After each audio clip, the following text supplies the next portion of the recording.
So 2 questions on the US election. Can Donald Trump win? And would it be a good thing for America and the world if he does win? Well, I think he can win, assuming that he'll be put on the ballot, as far as I've been able to tell. And God only knows how reliable the polls are, and generally not very, because the questions are usually biased unconscionably. He's certainly popular enough to win. I don't see another candidate emerging on the Republican side at the moment who poses a threat. There are some interesting people running, that's for sure. It looks to me like DeSantis is a pretty competent character, and Vivek Ramaswamy is, at minimum, very interesting and bright and quite the disruptive force.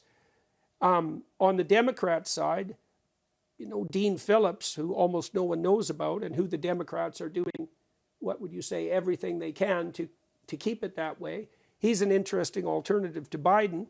I don't think Kennedy has a chance, although there are some things about him I like. I think Trump could win.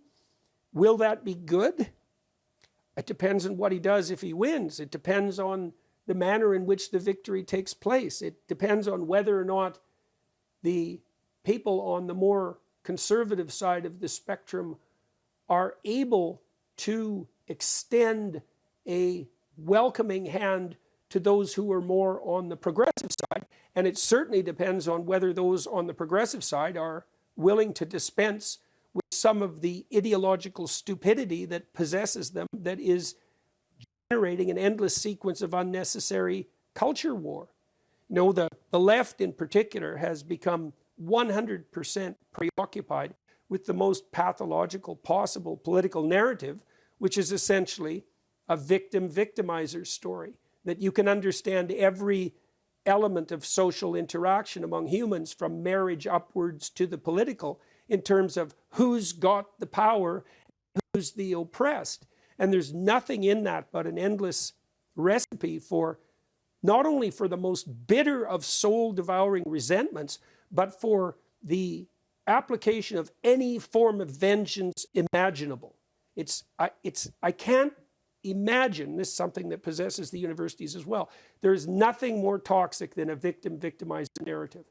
And that certainly possesses the radical left in particular to the nth degree. And there's nothing in that but disaster. So, it's part and parcel of what we've been discussing. There's going to be very rapid change, not least on the electoral front in the upcoming year.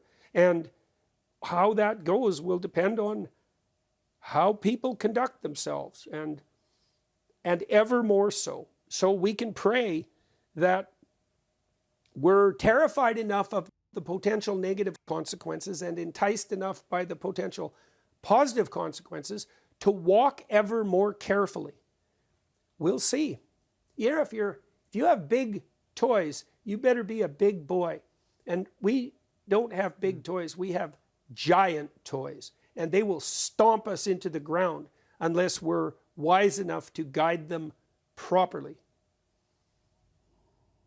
The fascinating thing about Trump, for example, is I always say to people, I've known him a long time and know him very well, he's got the thinnest skin of any person in public life. He reacts to absolutely everything and goes to DEFCON 1 in a heartbeat. But he also has the thickest skin. He can soak up stuff that would crush any other political figure in history in seconds. This is a guy facing nearly 100 criminal charges, and yet all that's done is actually make him more popular. I mean, we are into completely uncharted territory with Trump as a political figure, aren't we? Well, I don't think the Democrats could have done a better job of keeping the name of Trump alive if they would have planned to do that. And it's certainly possible that in some ways they did plan to do that, because the scuttlebutt among the political theorists that pass for wise men among the Democrats is that, well, if Trump is the candidate, then Biden can beat him. It's like, well, not necessarily. I wouldn't bet the farm on that, although that's probably already occurred. And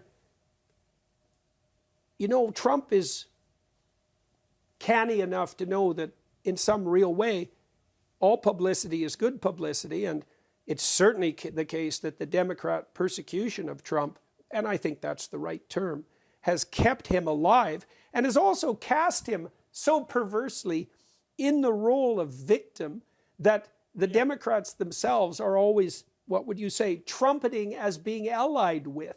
It's an unbelievably demented move on the strategic side. You know, my sense was if Biden would have taken a careful look at the Abraham Accords, which he certainly should have, because then we wouldn't be in the situation we're in right now in relationship to Israel, let's say. He could have given Trump a medal, clapped him on the back, said, "Good job, mate," and maybe he would have ridden off into the sunset. Now, that would have meant the Democrats would have had to contend with someone like DeSantis, let's say, who's at minimum hyper-competent, and I don't think that was in the cards. So instead, they determined to play idiot political games, not like those aren't well known on the Republican side, and they raised Trump from the dead, and they do that continually. So, well, I think personally, and this is just a guess because what do I know, I think that the most likely outcome is that Trump is the next president. That's what it looks like to me. So I think that's unfortunate. Yeah, I think that could absolutely he's so happen. divisive, that's the problem.